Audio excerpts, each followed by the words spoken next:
Invasive lobular carcinoma is a type of breast cancer that begins in the lobules of the breast. The lobule is the part of the breast that produces milk, and about 10% of breast cancers are invasive lobular carcinoma. The word invasive means that the cancer has spread beyond the lobules to other parts of the breast or other parts of the body. Women of any age can have invasive lobular carcinoma, but it's more common in women who are older, in their early 60s.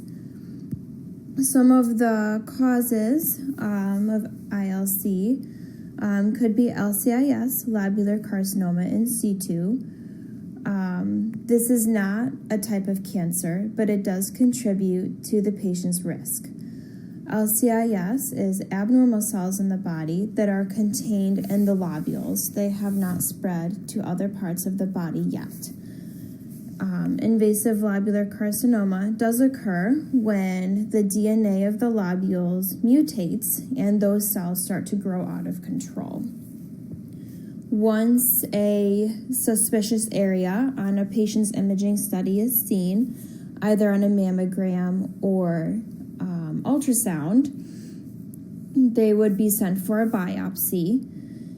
From the biopsy sample, they look for the E-cadherin protein, also called CDH1. This protein keeps cancer cells from spreading. So when they test the biopsy sample, they're looking to see if this protein is present in the cells, and this helps them determine whether these cells are LCIS or if they're invasive lobular carcinoma. Invasive lobular carcinoma is hard to detect on a mammogram. That's just because of the way that these cells show up on the imaging. Most of the time you would look for a lump, but ILC forms in lines or branches. It is multifocal, which means that these cells tend to invade more than one area of the breast. Because of this, ultrasound is more accurate for detecting invasive lobular carcinoma as well as MRI.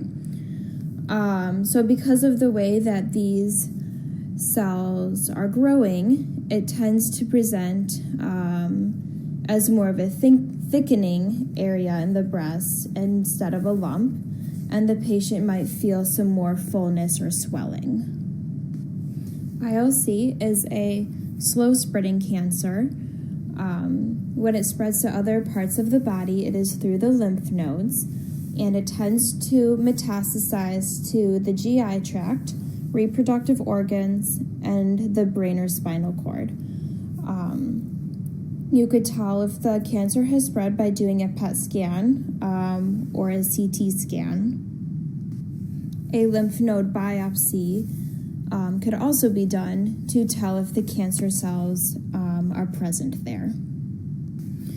There are different treatments for invasive lobular carcinoma. There are local treatments and systemic treatments. Local treatments include lumpectomies, mastectomies, and radiation therapy.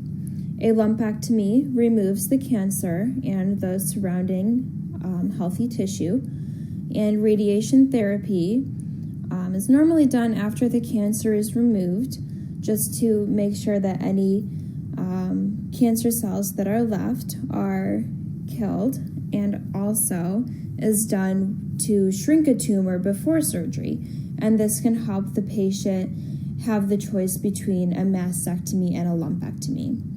Systemic treatments are chemotherapy and hormone therapy. And hormone therapies, they block the hormones from attaching to any other cancer cells. The prognosis for invasive lobular carcinoma are generally similar or could be worse than patients diagnosed with other types of breast cancer. The prognosis depends on the size of the cancer and whether it has metastasized to other parts of the body or not. Stage 0, these patients have a 100% survival rate. Patients with stage 1 or 2 invasive lobular carcinoma have a 93% survival rate. Stage 3, about 72%, and stage 4 patients, about 22%.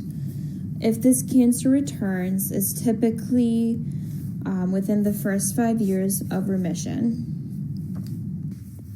I had a chance to speak with Dr. Muslihudin at Central DuPage Hospital. She is a radiologist in the Breast Health Center. She told me that she looks for ILC on the CC view in mammography that is seen in image letter A. And she normally tries to look for asymmetry between the two breasts or architectural distortion. After she finds ILC or suspects ILC, she'll recommend an MRI because she gets a more accurate look at the breast, because ILC is multifocal and shows up in multiple areas. And they call ILC the shrinking breast because this type of cancer tends to pull the tissue in and the breast will start to look smaller. That's all I have on ILC. I hope that you've learned something new, and thank you for listening.